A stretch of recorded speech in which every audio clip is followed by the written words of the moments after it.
কি weekend special ছোলার ডাল আর লুচি খাওয়ার জন্য রেডি তো? তাহলে দেখে নাও কি করে বানাবে এই ছোলার ডাল। তার জন্য ছোলার ডালটাকে 2 ঘন্টা সুন্দর করে জলে ধুয়ে রেখে ভিজিয়ে নাও। তারপরে প্রেসার কুকারে নুন, হলুদ আর কাঁচা লঙ্কা দিয়ে 2টো সিটি মেরে দাও।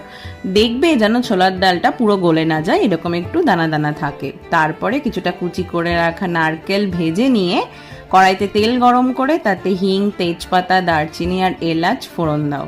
তারপরে কিছুটা গ্রেট করে রাখা আদা দিয়ে একটা সুন্দর গন্ধ বেরোলে বাড়ির রেগুলার মশলা নুন, হলুদ, জিরে গুঁড়ো, ধনে গুঁড়ো দিয়ে যেন পুড়ে না যায় একটু জল দিয়ে নিয়ে ভালো করে ওটাকে কষিয়ে নাও।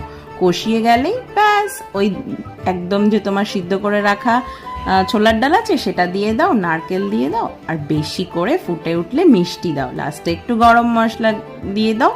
রেডি তোমার ছোলার ডাল। লুচি দিয়ে খেয়ে জানাও কেমন লাগলো। Tata bye.